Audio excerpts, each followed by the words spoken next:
I would think our morals on the Iron Range, like we're very proud of what we do. We mine iron so that this country and this nation can be built. And that's kind of, again, my grandpa helped with the union and making sure that miners were getting the benefits that they deserved. And they really did pass that on to my dad, who then passed it on to me and my brother. Please help us welcome Ida Rukavinia and Kristen Vake to the face. Warning, explicit content. This material may not be suitable for children. Listener discretion is advised.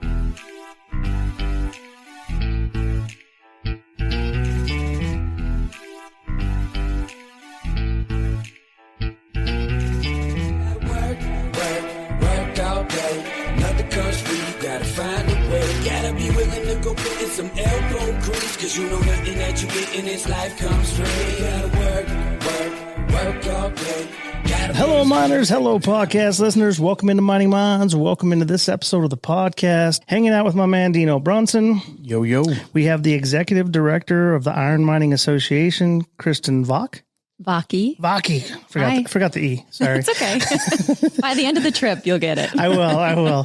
But thank you for having us here today, and excited. We're going to kind of jump in and out. I know we're going to be talking to you a little bit later too. So yes. We'll do that. But the woman of the hour today, or right now, and we're privileged to sit down with you and thank you for giving us this opportunity, but is Ida Rukavinia. Rukavina. Oh, so close. And well, thank you for having us. She is the commissioner of the Department of Iron Range Resources and Rehabilitation. A lot of stuff you guys have going on. The first thing I'm going to note, because this was super cool, was the signs that are out there that show what mining is doing in this community. That's your guys' group, and every project that's going on, they have basically a sign up that says mining's done that. So very cool. So sorry I started with that. Yeah. We have those signs a lot all over across the Taconite Assistance area where we're funding projects. Yeah. And we're going to get into that a little bit before we do, will you walk us through what was your childhood like? Where did you grow up? How were you raised? All right. Well, I grew up born in the late 70s. So still, growing up, living in the country, allowed to roam free in the woods, and, parents weren't really sure exactly where we were, but pretty safe. So I was born here on the Iron Range up in Ely, Minnesota, but raised just north of Virginia, Minnesota, out in the country. Went to school in Virginia and graduated from Virginia High School. And I don't know, I think it was a typical range growing up. I have a younger brother.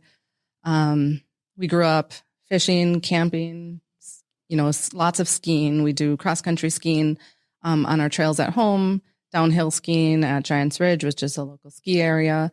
That's really important to us. And living up in northern Minnesota, we really enjoy the 4 seasons. Like winter is my favorite season, but obviously really happy to have summer right now too, and just get to experience all of that. But ice fishing, arts, culture. I grew up playing violin as well. Oh, cool. And actually performed here. The place that we're at is the Minnesota Discovery Center. At the time, it was called Iron World.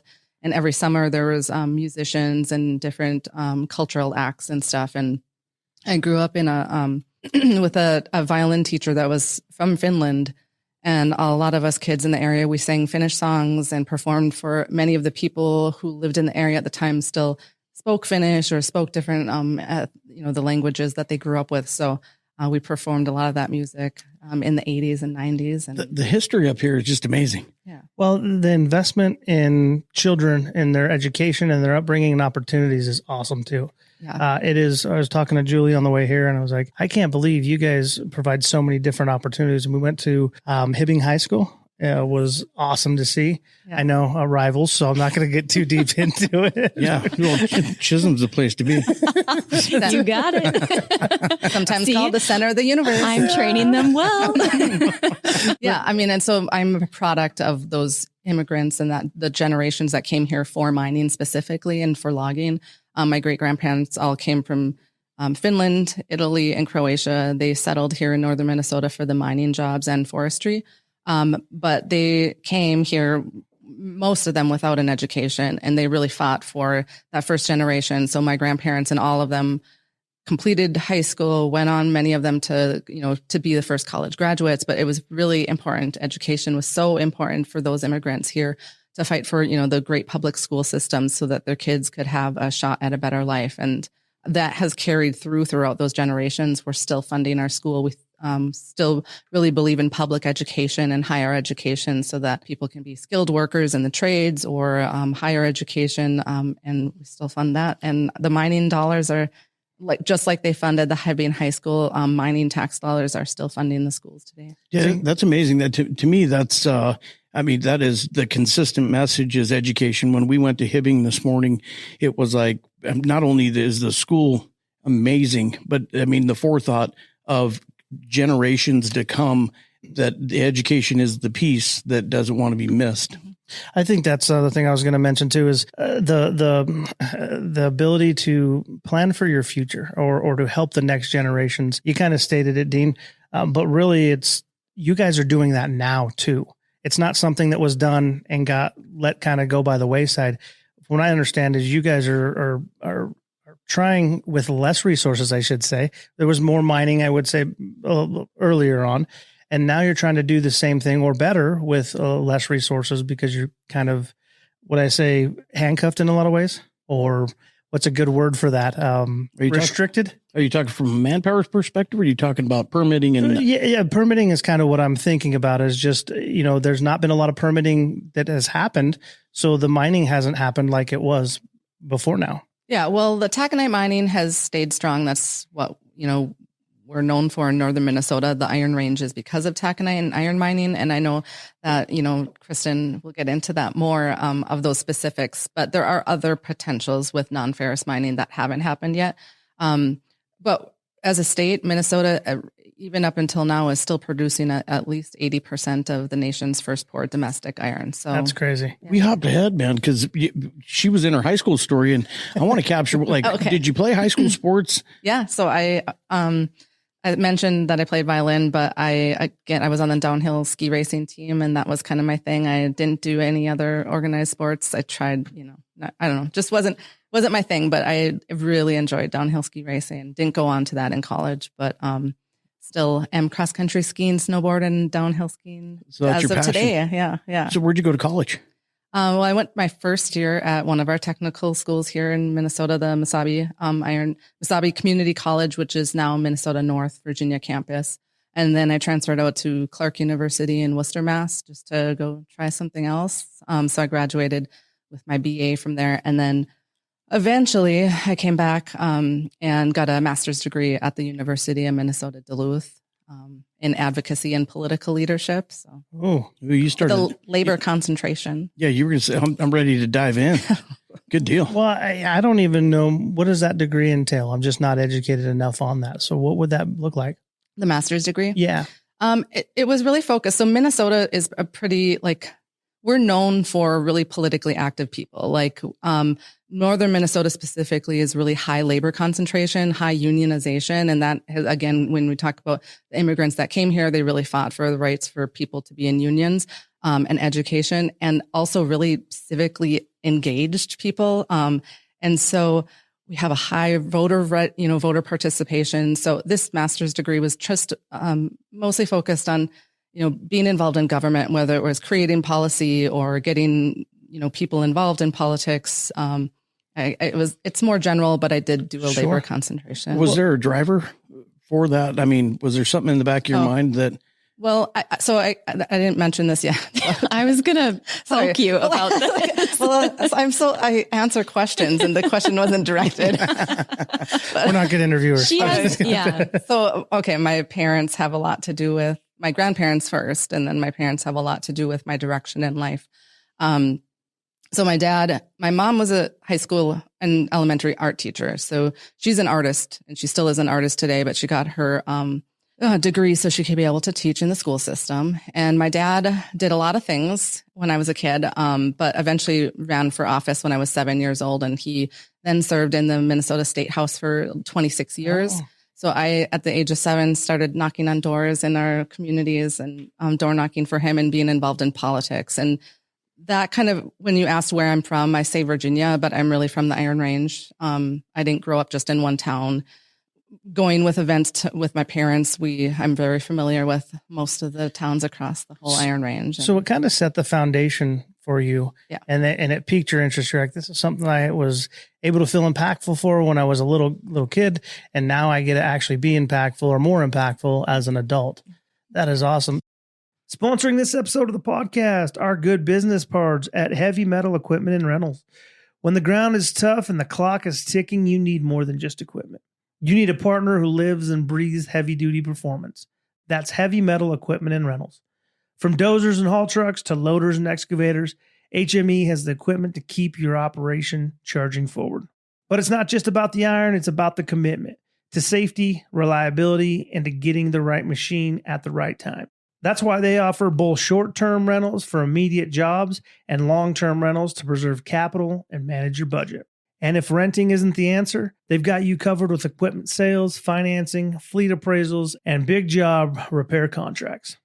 So when your project demands a partner, precision, and relentless support, contact the team at Heavy Metal Equipment and Rentals. Click the links on the episode notes and find out more. As we survey the group, what is the best town on the Iron Range?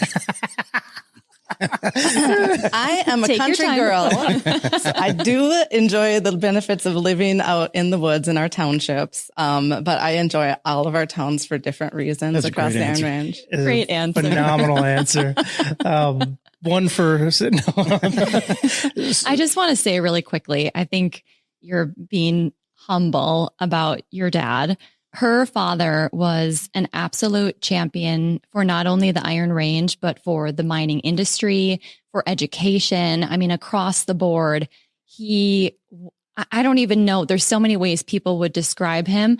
I was lucky enough to see him when he was, I was an intern at the IRRR, where she is now commissioner, and he was on the board. And he was so passionate about this area and these communities and the people. And I think that I know that you're very proud of that. I know that we're also humble people, Sure. so it's hard to sometimes speak that. But yeah, her father is a legend around here. So does that come from your grandma and grandfather maybe pushing him in that direction to continue the legacy? Because that's another staple in the Iron Range that I've felt, all week is there's legacy up here, and there are people here that are continuing to push what the immigrants had fought for as the range was built. Yeah. So my grandpa, Benny Rukavina, his first name was Martin, but nickname was Benny Rukavina. He was a Croatian, born of Croatian parents that came here from Croatia. And he was that first generation. They fought, him and his brothers all fought in World War II. They all went on to either get further their education when they came back from the war. And then my grandpa Benny worked in the mines. So he was a miner at Mintac. And both, and my grandma worked as well. We weren't and there was just people on the Iron Range, both women and men were, used to working. My grandma worked at the public utilities in Virginia. And so they really always instilled in my dad that pride and that sense of culture and place, and not just for Croatians, right? Because they were, Croatian and Italian, but the Iron Range and hard work and education and contributing to society. And so I would think our morals on the Iron Range, like we're very proud of what we do. We mine iron so that this country and this nation can be built. And that's kind of, again, my grandpa helped with the union and making sure that miners were getting the benefits that they deserved. And they really did pass that on to my dad, who then passed it on to me and my brother. I was going to say that passion seems like it got passed down. Now you get to be in a position where you don't just have a job; you have something that you're passionate about. How cool is that? Yeah. Well, I mean, you get an opportunity to continue legacy, and it's not. I mean, but you're taking it into the future. Yes. And with today's workforce and the way things are changing, in politics and just, I guess I would say across the board. You guys are preparing for the future for the green energy movement, and you guys got a lot of important projects up here that you're patiently waiting, I would say, to get across the board. Well, and another thing, you didn't just jump right into your role. So walk us through what your early career looked like, and maybe how it got to this point now. So I can't go over every job because that would take too long. But after bullet points are great. Yeah. After college. Did a couple stints, work, for a nonprofit, helping the community with energy assistance. I think one of the summer jobs that I had was labor. So I was in the union and did road construction, right? And that was right after college before I tried something else, and then worked again, always on political campaigns every 2 years, volunteering or in paid positions to help with get out the vote efforts. And then eventually I will say that I knew I kind of wanted to go into labor, into union advocacy. So I worked for the Hotel and Restaurant Workers Union in Duluth, where we advocated for workers to get paid a decent wage, while they clean rooms of tourists. And again, we talk about taconite timber and tourism in northern Minnesota. That what we were doing there is making sure that people were doing those jobs were paid a decent wage. Did that for a short stint, and then worked for Senator Wellstone. Senator Paul Wellstone was a United States senator, tragically passed away in 2002 when he was running for re-election. After that, couple different things, but for over 10 years, I worked for AFSCME in northern Minnesota, representing city, county, hospital employees and negotiating contracts. Then I went on to work for a United States Senator representing northern Minnesota. And so I've kind of always been, in many of my roles, working with the cities, townships, and schools in this region. And so that kind of helped propel me into the current role that I'm in now. It sounds like it's built you into kind of this perfect role that you're in. And not only that, you got to work with people along the way. And we always talk about it. I mean, there's something to be said when you get to work with people and help people.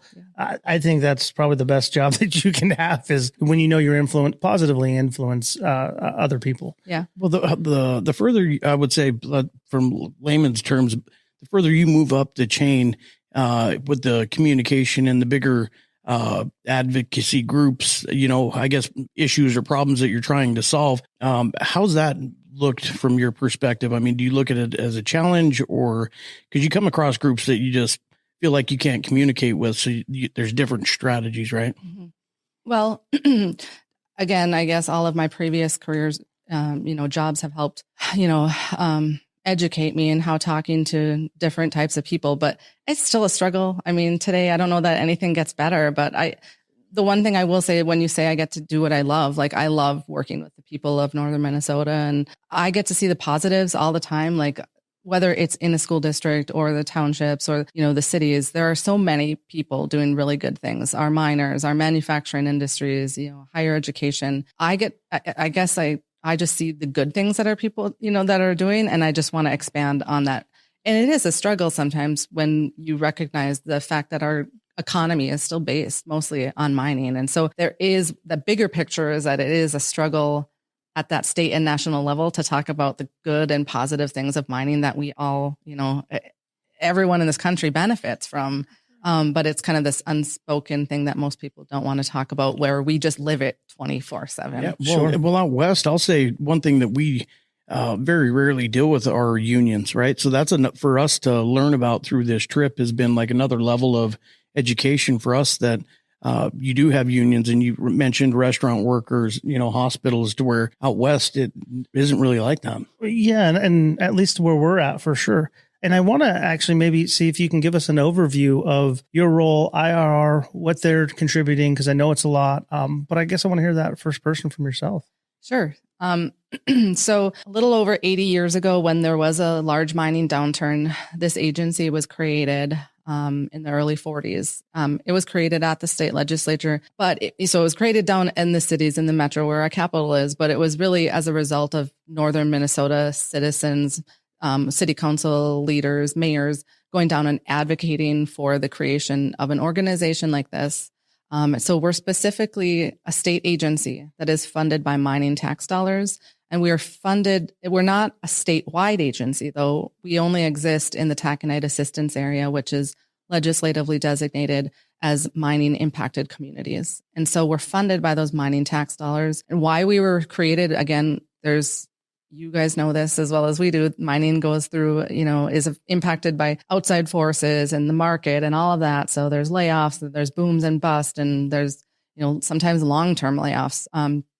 So our goal is that we as an agency help work with other types of businesses as well, to try to diversify the economy so that when there are layoffs, there's other jobs for people to turn to. So we invest a lot in our cities and our infrastructure. We invest in recruiting businesses or retaining businesses or growing and expanding them here. And then we also work with education in the higher college system to make sure that workers have retraining when there's long time periods of layoff. Throughout a lot of those downturns, whether it was the 80s, the 90s, people have been retrained in our community college systems and gone on maybe to work in healthcare or something else. I guess what I was going to say is really it's an economic development committee on steroids, because you can focus on, like you said, the education piece, but you are looking for opportunities to have more, businesses in this area and to help people in this area. Is that accurate? Yes. Yeah. Sponsoring this episode of the podcast, Gold West Fire and Safety Services. When safety is on the line, trust the experts at Gold West Fire and Safety Services. Proudly serving Nevada and surrounding regions, they specialize in fire extinguisher sales and service, fire suppression systems, inspections, and safety training that keeps your team protected and your business compliant. From mines to machine shops, restaurants to rigs, they've got the experience and the gear to keep your operations safe and up to code. Whether it's on-site service or emergency response, they're fast, reliable, and ready when you need. So check out Gold West Fire and Safety Services by clicking the links on the episode notes. You can always go directly to their website at goldwestfire.com, or you can head over to Mining Minds on our business cards page. That's Gold West Fire and Safety Services, fire protection unmatched. So what kind of projects are you guys, just to give our audience out there an understanding, what kind of projects and what does that look like? Okay, so I'll just give a little of the history. So during the early 1980s, there was a large downturn and a large loss of mining jobs. A lot of people moved away.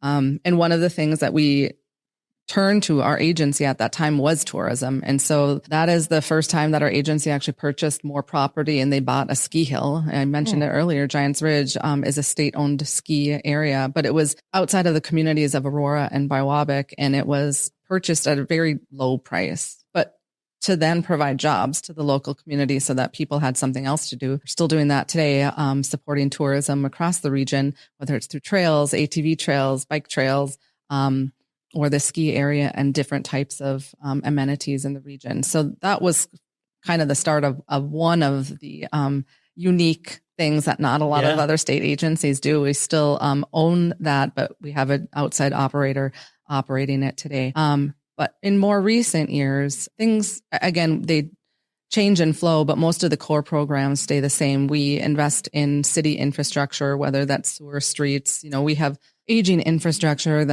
our 100-year-old towns. And so in order for a company to come in from somewhere else, they're not going to locate in a city that doesn't have the infrastructure for them to relocate. So we really focus on those core infrastructure so that new facilities can expand here, whether that's energy as well. And, again, with the energy transition, we find that some places don't have the energy on demand. Now, in northern Minnesota, we have, large mining operations that need electricity to be there 24/7. So we support that. And we also support businesses. And some of the more recent diversification have been in manufacturing.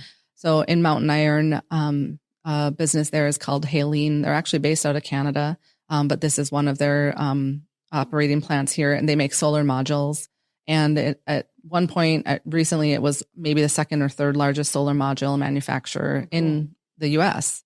And there's another manufacturing facility outside of Hibbing that uses electrical components that are used in heavy-duty trucks, light trucks. So we look for those unique things where the workforce can do it here in northern Minnesota rather than where else. How do you educate the groups that or even the lawmakers that you visit with, that mining falls into this ecosystem? It might be, it could be a big chunk, could be a small chunk, but we need mining to be able to continue not only to develop the communities, but to add these additional resources to expand beyond mining. Mm-hmm. I think, again, the other organizations like Iron Mining Association or Mining Minnesota, they're there to kind of do that education piece. We as a state agency aren't the ones necessarily advocating, but we're, helping work with those lawmakers and policymakers to talk about what we as a region do. We try to talk with people all the time and, talk about those statistics, because there are many people that still, for whatever reason, don't know that northern Minnesota has, is mining still up here today, and how many jobs are associated with that. Again, when we talk about our core values, I think one of the things we're really proud about is saying it should be made here, mined here. We want to encourage that as much as possible. Not that we don't want to work with other countries where needed, but I mean, to be really domestically secure, as a country, to use our domestic supplies, I think is really important, to have access to those and the capability to mine those.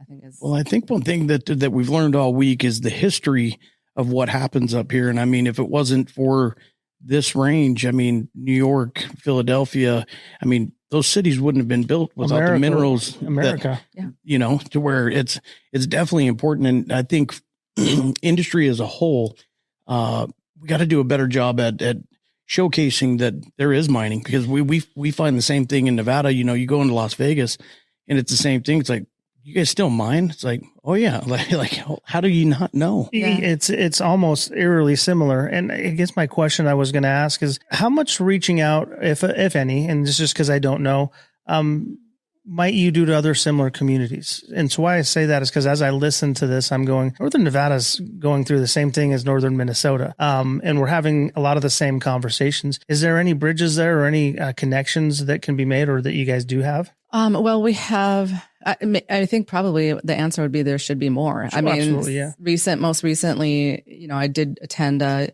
steelworker convention where there were other steelworkers from different states that don't have this. And I kind of specifically just talked about our state agency, where mining dollars, and not all of them, some of the mining dollars go to the state, to the general fund and other funds, but there was directed a portion that stays here in the communities that are most impacted to be reinvested. Yes. And I don't know, I think we're the only state agency in the nation that exists that does this. And I just think it's a model, because not only does the money stay here, but it's also like, even if I'm the commissioner, it's still directed by the people that live here. And we work with the cities as to what their greatest needs are. We work with local businesses here. And in addition, we have the IRRB, which is the Iron Range Resources Rehabilitation Board. That board is legislatively directed to help us make those, advise us on making those decisions and approve our budget. They're made up of state representatives and state senators that are elected by the people. Then they serve on that board, so that they're really responsible and have to answer to the people, right? If we're not using those tax dollars wisely. Well, that's kind of exactly why I asked, because I go, man, there's some best practices out there. And I know Nevada does something different, but a lot of our tax money is funneled maybe into one county.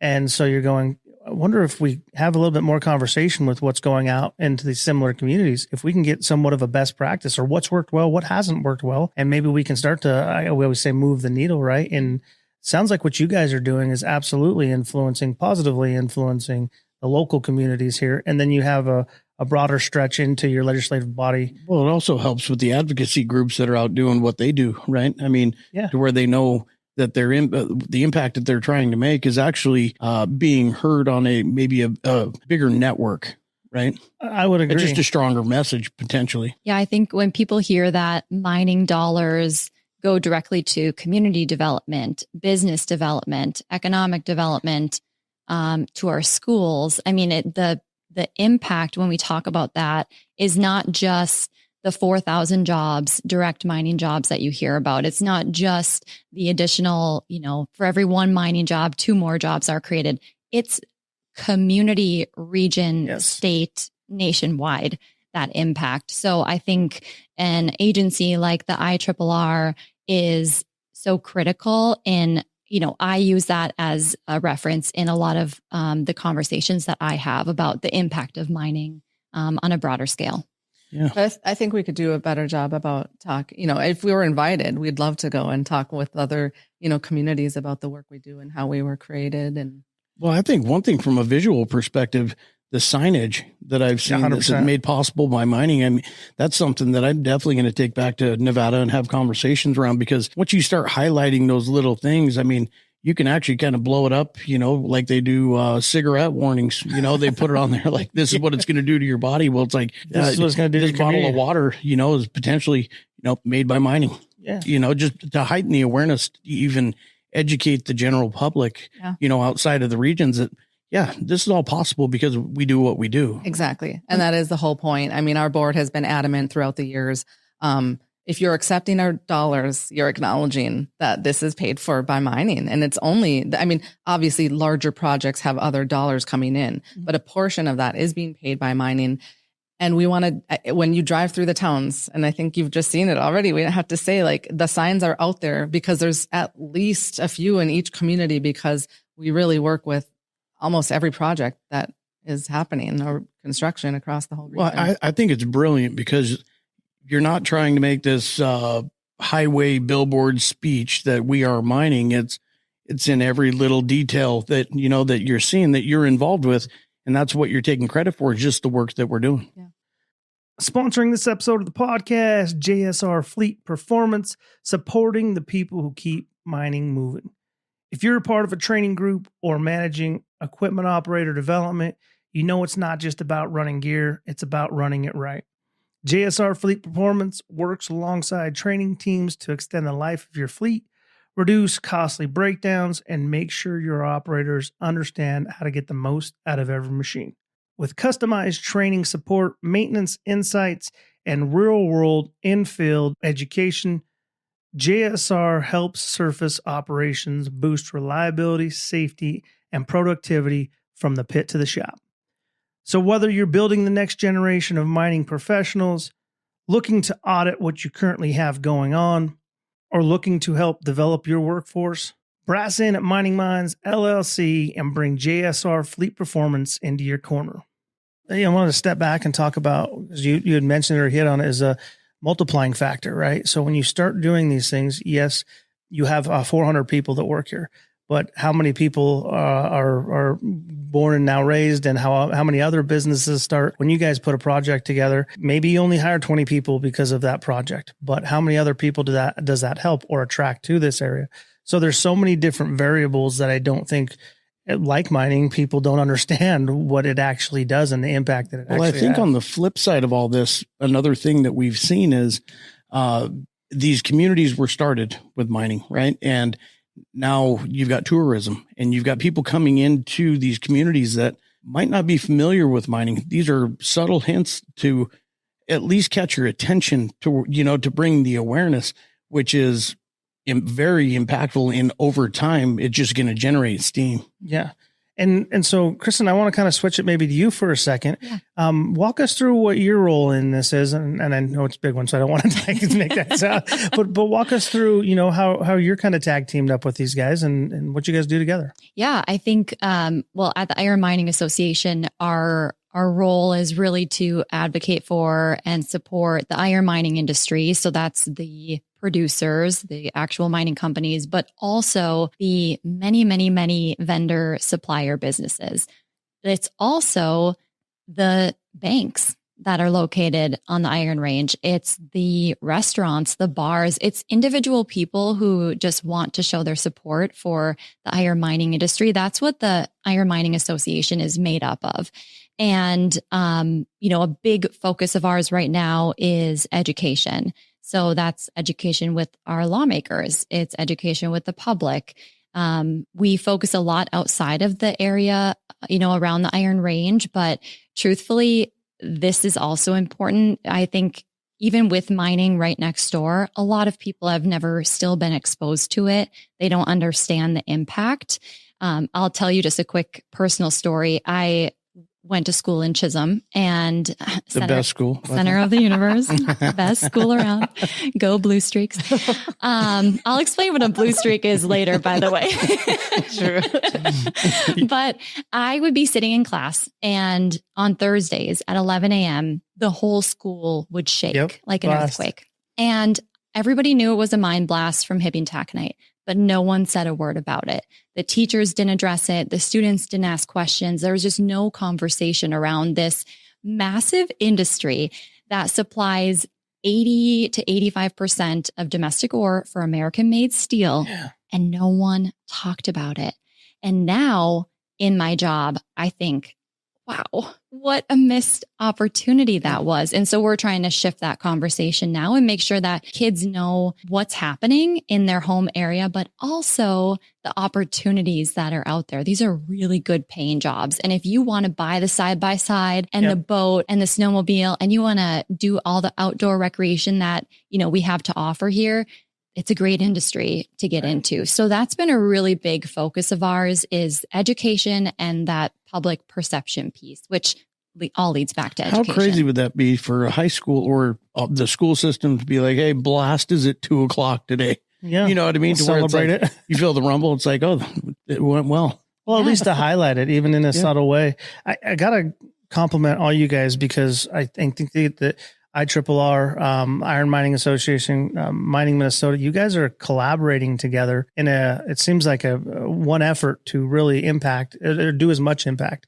And we talk about it often, is you're kind of fighting by yourself, and you see everybody trying to do the same thing, but a little bit different. It sounds like you guys kind of have your roles or your niches, and you're going at it as a collective group rather than trying to tackle it. I mean, I'm sure there's times where you got to go alone, but it's nice to see you guys are working together in one effort. I think we have to. I think that's one thing about the Iron Range mentality, is we have to work together, because we don't have anyone coming to help us. I mean, it's always kind of been on our own shoulders to advocate for ourselves. But that's almost like in the history here from the immigration. Yes. Right. I mean, all the different immigrants that came in here, they were alone, but they had to work together to make it work. Yeah. Yeah. They had to figure it out. Yeah. It's you can feel it up here. The other thing that I've started to notice a trend in is that everybody kind of leaves and realizes, hey, I want to come back because this is meaningful to us, to me, to this area, or even this state, the country. So I think that's a really cool, impactful thing that I've been noticing as well. Understanding how you impact the country, right, from a steel perspective, or materials from the minerals that are provided here, is far beyond a lot of communities that throughout the United States, I would say. Well, and so the similarities are the same. A lot of people don't know that 80% of our nation's gold comes from the area that we're from, right? So there's super a lot of similarities there. I guess I want to talk about maybe the future a little bit too, and what does this look like for you guys? What do you guys, a little bit of speculation or hope? What do you guys think about the future of the Iron Range? Well, big question. I know it's loaded the too. Future, right? I mean, most recently we're all of us are feeling the impacts right now of 2 mines that have temporarily idled. There's a little over 600 families immediately impacted, and then the other employees that may be impacted downstream. So we're feeling that downturn right now. Not sure what that looks like next. So, the state reacted, and Governor Walz and, the legislature were supportive of extending unemployment benefits. And that is wonderful that those benefits are extended to provide some source of stability for a while. But people really want jobs more than unemployment. People up here want to work. So we as an agency are always meeting with outside companies or internal ones, but really looking for something else to hopefully fill that gap. And then at the state level, I know our board members and our legislators are looking, to support other potential efforts that are maybe on the horizon of opening. And I think you already saw New Range, but, there's some other non-ferrous mines and projects that may be on the verge, and that will provide jobs. That'll also provide, again, a domestic source for those critical minerals that help, build the products that we use. And, again, I always go back to the fact that we have that sense of pride for winning World War II. Like it is our country we maintained, and it because of, having access to that domestic ore. And right now with the global instability, when you hear countries that are maybe China that has access to some of those critical minerals talking about maybe not putting those on the market, that means real products that we use in everyday life, or our military uses, or, our cell phones, like those materials might not be accessible or available. And we all know what it felt like during COVID, when there was a supply chain that was like severely crushed. And we're still feeling those effects today from some of those supply chains and not having access. So if there is a new, let's say, data center or a new manufacturing center, if they need a semiconductor, like wait on that wait time, because if they're only being produced somewhere, that lag time really has an impact on everyday life for all of us. So we talked yesterday, like what would happen, like a day without mining, the ripple effect if you just did one day no mining, how that would impact the globe, and I think that's the message to the people that make the decisions on what projects go, what projects don't. It's like, look at it holistically, and if we don't have this, what are the potentials? Well, I think that's an exciting time. It's an exciting time to kind of be in your shoes too, because you have a real impact on what that future could look like. And I'll just say it, but we have administration now that is wanting to put infrastructure back in the United States and talking about building more. Well, in order to do that, we have the resources right here to do that. And we have the people that have grown up in this area, that know this area, that can absolutely do it the right way. So I guess that when I was asking that question, I was like, how cool would it be to be in your position to have that future of what could be? In my opinion, I think that's awesome. Yeah. Well, I mean, I think your question was again about the future, and in these times of uncertainty, it is weighty. It's a weighty subject. Like it right now, we at some point may be affected, like our agency right now, the miners are immediately impacted. Those people are feeling it, and they're hurt in their communities, and our cities are going to feel that. Our school districts are going to feel that. We as an agency and all of our towns at some point will financially feel that. So it's really that it's on us to keep going, to find those other projects, to support the projects that are currently happening, to maintain mining and our communities, and our families for the future. Do you feel a sense of urgency? Like, is there, Yeah. I guess what I'm gathering too, just the feeling that I'm getting is like, we're getting close. We're almost there. But if this doesn't happen, I don't, what does this look like for the next 25 to 100 years, right? So I can feel kind of a little bit of, hurriness or, urgency, I guess, is what I will say on that. And Yeah, well, I think it's urgency across the board. I mean, we're feeling it up here. I think Arizona, same thing. Excuse me. The critical minerals list came out, and those are great statements, but there's still a lot of work that needs to go behind getting approvals. And getting a mine in operation, producing, getting the minerals shipped, to where that lag time, like you're saying, that's when you start feeling it. And then you have potentials of people moving out of here. And the town's getting smaller, to where the ripple effect is real. And it's like the messaging, how do you get the messaging to the right people? Cause it seems like there's so many loopholes to jump through that, there's got to be a streamlined approach. And it's like, how do we get there? I absolutely agree. And I know we're kind of pressed on time, so I'm going to make sure that we're not going too much longer. But I guess one of the questions we do ask, or that we ask quite a bit, is what does the future miner look like? I mean, I looked at examples of people I know that work in the mines or have worked in the mines. I mean, these are skilled people that are coming out of either locally or relocating here to northern Minnesota. I just saw one of the highlighted employees recently hadn't worked in the mining industry before and now is working at a local project. And I mean, I think some of those are the exciting stories, someone that never even thought about mining, but now is working in a mine. But what I see of the miners, they care about the place they live. They love living here. They love supporting their communities. They coach Little League, when they're on their off time. They go most of them don't come right out of high school. They go for other training. They're skilled workers, or they're go to school for environmental water quality. And they want to make sure that mining here happens the right way. And we as an agency and as a community, we want to make sure that those mining opportunities are here, because we have seen for the last 140 years that we know how to do mining in northern Minnesota a really best way possible. We want to continue to do it the best way possible with advanced technology. So we need people to go in, not just the trades, but into science, so that we can meet those regulations and do mining the right way, so that we can continue to live here and mine for the next 100 years. That is a strong message from the Iron Range that, I guess for me, probably the strongest that I've heard yet is the education behind it. We're not just looking for a body. We want to educate that body to come in to be impactful in the communities that you're going to live and work in, so we can continue the legacy here. And I mean, you don't get that in every region that's being mined right now. No. And I think we've had this conversation a couple of times too, is we want everybody to know and understand and be educated about mining, but we want the best and brightest people in the mining industry, and mining's not for everybody, and that's okay. We're a different group of people that I take pride in, and I go, man, the walks of life that we have and the people that we have are second to none, in my opinion. Yeah. I'm going to ask you the same question, if you don't mind, Kristen, is, what does a future miner look like, or what does the future of mining look like? Well, I have a fun little anecdote. I was participating, I MC this event in Chisholm, and it's the Miss Chisholm pageant. Okay.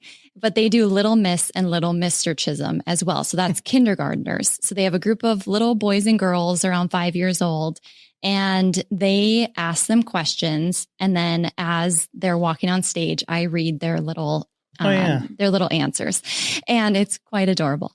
But there were, I believe, 5 boys who participated, and I think 6 or 7 girls. And half of them, when asked what they wanted to do when they grow up, was be a miner like my mom or my dad. Heck yeah. And I've done that event so many years in a row. And that was the first time that we even had one kid say that they wanted to be a miner. It like gets me a little bit choked 100%. Up. It was really kind of shocking for me. I didn't pre-read it.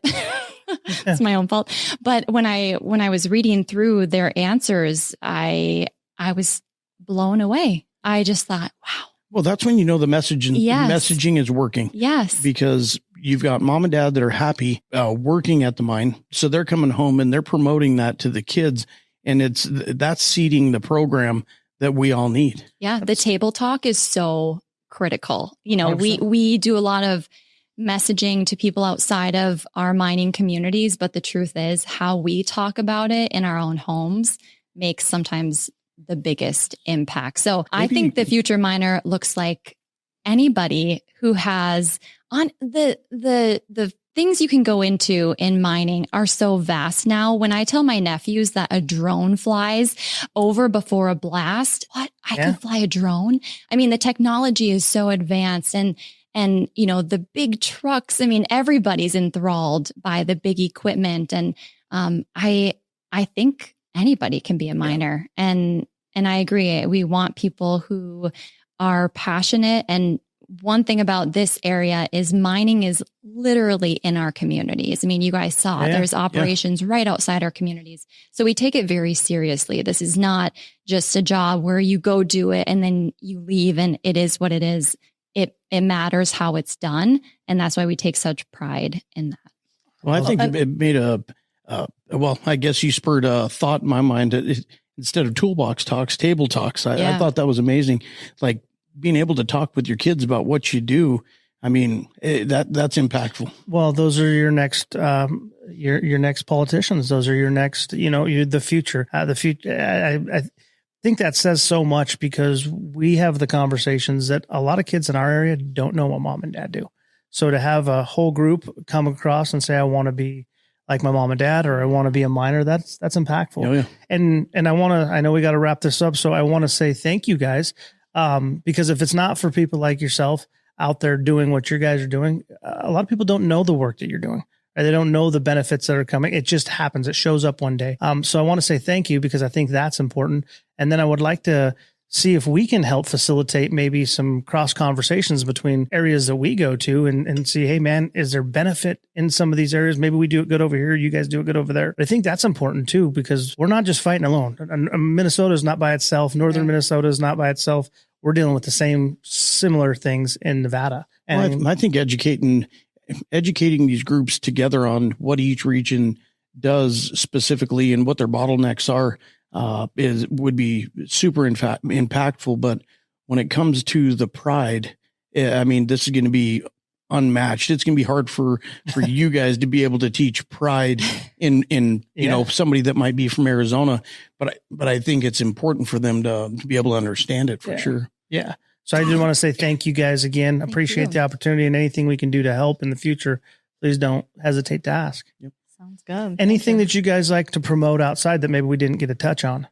Well, yeah. So I was thinking about it when you were talking, but we're sitting in this building. It's called the Mineland Reclamation Building. So we own this building, and this where we're sitting right here, it's called the growth chamber.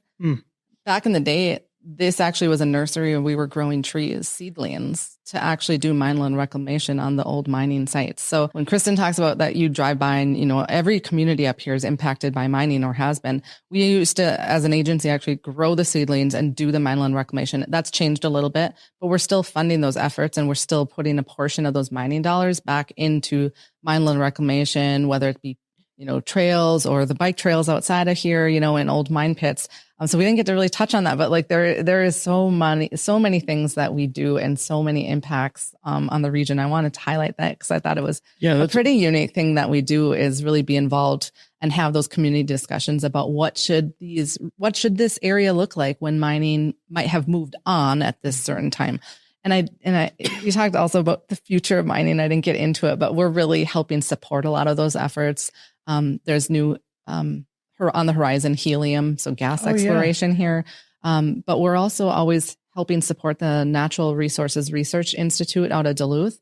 It's based out of our university, but again, it was involved legislators at the time and under Governor Purpich that talked about forming this research wing under the university that is dedicated to researching ways that we can use our natural resources, whether it's water, iron, forestry. And so we're supporting those efforts to look at what does the future look like? How can we use our wood basket in a different way for, bio-based things rather than plastic? How can we use our ore resources more wisely to get a return on something that may have been mined once, but passed up 50 years ago but could be mined now for something else. So. That's an important statement, because we know that the minerals that were mined, they're finite, right? To where looking ahead is a key to the future as well, because mining can absolutely have to transition into something different.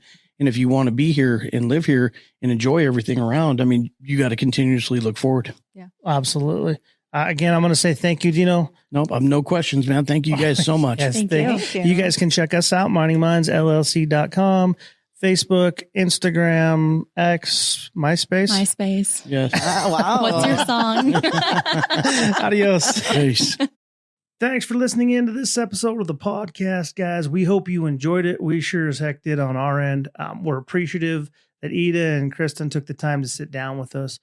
I'm going to be recapping this one alone today, and I want to hit on a few things that I thought were very impactful from this episode. A couple things for you guys to maybe take home, think about, brass in, and tell us your thoughts as well. But really the big one was the generations before them. And this could be echoed through the entire series as we were up in Minnesota. The generations prior to had the forethought to put resources, time, energy, effort into education, community, taking care of the environment, doing things the right way to benefit the people of the area, people in the area. And I think that's exactly what Ida's story is as you listen to her journey. And now where she's at with IRRR, she has the opportunity to work with the people today and build a future for tomorrow. I thought what she was doing, along with what Kristen's doing, is super impactful. And we often don't think about how it's going to affect the next generation. But I think up there, it's absolutely built into who they are. So wanted to share that little takeaway from my perspective. The other one that I was going to talk about was the education piece, whether it be from the kids in the community that are wanting to be miners, thought that was super cool, to, educating policymakers. And I think we overlook education sometimes, but as an industry, that's something that we work towards doing. And I think that is an area these guys are doing very well. So I wanted to compliment them and again, maybe look at the industry and say, what are we doing to help educate? And the last takeaway for me was a little personal. I kind of thought to myself, what is my legacy? And you think about family and you think about your kids and you think about that. But then you also think about, well, what about the industry that I'm in? And I think that we probably, along with the education piece, talk about, what our impact is directly, right? You might just think that you're a haul truck operator, or you might just think that you're a process maintenance guy, or whatever the case is. But truly your impact on the rest of the community, the rest of the company, the rest of the world in a lot of ways. And leaving that legacy, and it ties in again with those little kids that are talking about they want to be a miner and what they see. So I thought that was something, and something I guess I'd challenge the audience out there to think about is, what's your legacy at home with your family, and then, you know, in the mining industry. And so, like I said, I hope you guys enjoyed this podcast. There was a lot that I took away from it. And if you guys are interested in what these guys have going on, you can check out the Department of Iron Range Resources and Rehabilitation at MN, like Minnesota, mn.gov. And then you can also check out what Kristen's got going on at the Iron Mining Association of Minnesota at taconite.org. And whether you're out there pounding roads, driving drifts, or pushing throughput, stay safe.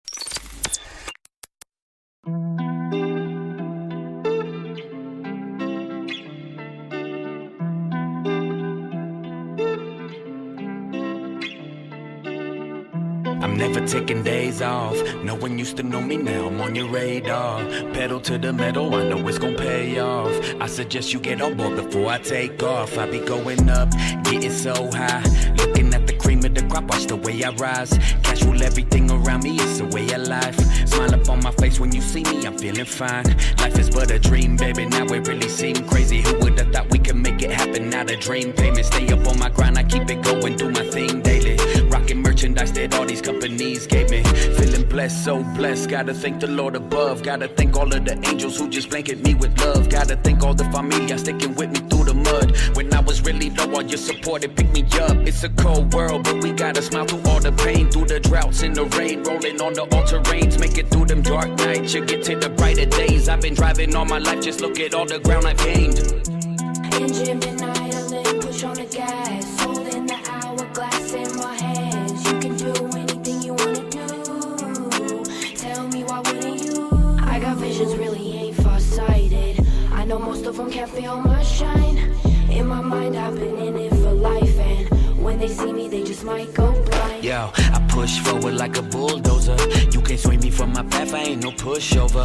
Don't believe that I'm a winner, better look closer. Doors that used to be closed, now I pull open. Baby, I'm a winner. From spring, summer, fall to the winter. Working under pressure, Kobe clutch, I'm a killer. Watch me knock it out just like the Thriller in Manila. I double L the ill one, nobody iller. Independent, living life, and I live and learn. Ain't no quitter, I'm a fighter, and I get to work. I've been blazing my own trail that never been traversed. I've been learning from my failures, now I'm better versed. I just drive like I never did before. Keep that drive alive and put that pedal to the floor. I just drive till the wheels fall off, and keep that drive alive. Make sure the engine don't stall. Engine been idling, push on the gas. Holding the hourglass in my hands. You can do anything you wanna do. Tell me why wouldn't you? I got visions, really ain't far-sighted. I know most of them can't feel my shine. In my mind, I've been in it for life, and when they see me, they just might go blind. Ain't a damn thing falling on your lap. No, you gotta strategize, execute, and attack. Keep it moving every day, push forward, never backwards. If you let that fear when you're headed for disaster. If it ain't about a dream, then it ain't about me. All my dreamers keep pushing through the pain, keep striving. On the road, keep that pedal to the metal, driving. They say it's about the journey, not where you're arriving. All gas, no brakes. Attack your fears and go grab your fate. Nothing ever came easy for those we consider great. No matter where you're at in life, just know it's not too late. Never need a chauffeur. Grab the wheel and take control of your life and keep feeding that fuel into the motor. Formulate a plan, navigate, keep moving forward. It's a never-ending journey. Keep driving and moving onward. Engine been idling, push on the gas. Holding the hourglass in my hands. You can do anything you wanna do. Tell me why wouldn't you? I got visions, really ain't far-sighted. I know most of them can't feel my shine. In my mind, I've been in it for life, and when they see me, they just might go blind. Engine been idling, push on the gas. Holding the hourglass in my hands. You can do anything you wanna do. Tell me why wouldn't you? I got visions, really